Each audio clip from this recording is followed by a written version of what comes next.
Hey everybody, welcome back to the Convo Couch. I am here in Lima, Peru with the contentious election between Keiko Fujimori and Pedro Castillo. He is currently in part of the party Peru Libre. Keiko Fujimori is part of the party Fuerza Popular. And yesterday was the last day that both of the candidates could actually campaign. And after that, they're not allowed to campaign anymore.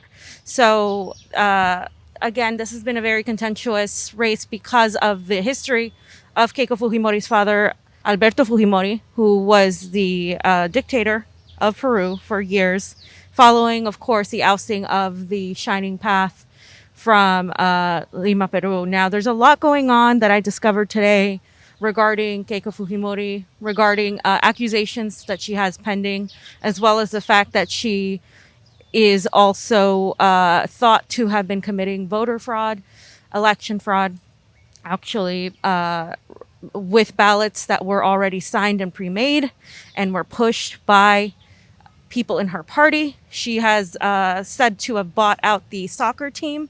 She has also been said to have influenced several members to vote for her through bribery and money.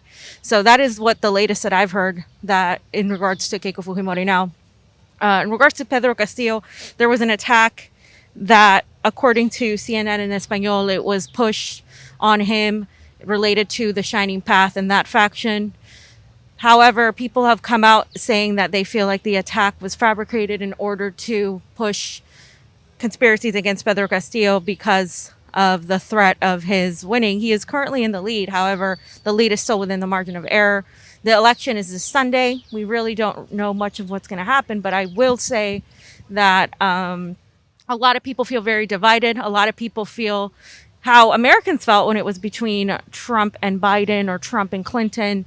People feel like they don't want to vote for Keiko Fujimori, but they're afraid of the specter of communism that has been placed on Pedro Castillo, who, by people who I've spoken to who are locals, they have told me he's actually not a communist, but he's more the left. He wants to nationalize Peru in a more way where the Peruvians get more of the resources. 70% of all of the money is exported outside of the country. So he is working towards bringing in that money to rewriting the Constitution, while Keiko Fujimori is going to expand the control of the elite mining bosses, as well as the privatization of the industries.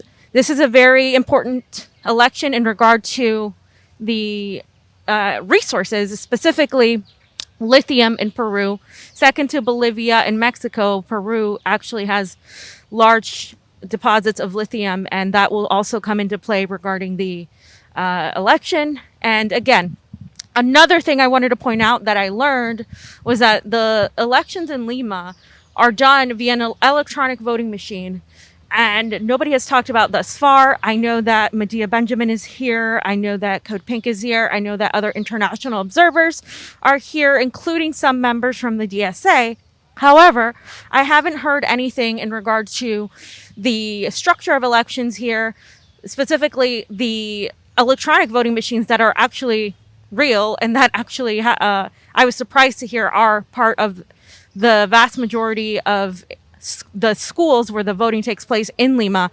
There are electronic voting machines. Outside in the provinces that are less populated, you have actual machines. You don't have machines. You actually have a different type of system, and I'll get more into that later.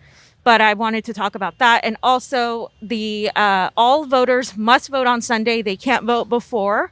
They're all going to vote on Sunday, and they all have to present the DNI, which is Documento Nacional de Identificación. And it actually means it's an ID, like the equivalent of a photo ID. So it's very interesting to see how other countries do their elections and compared to the United States, because in the United States, presenting a DNI would be considered racially motivated or be considered an obstruction of the election. So it's kind of interesting to me that that's how Peruvians do it. And if you don't vote, of course, you get fined.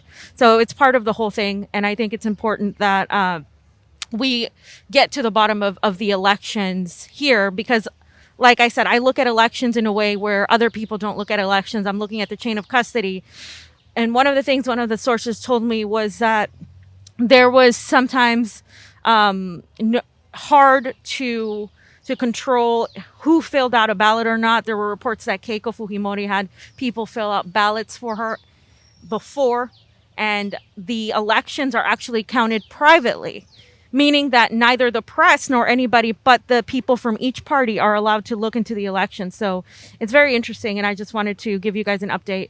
And I will also be talking to some people as much as I can. Thanks, guys. Convo out.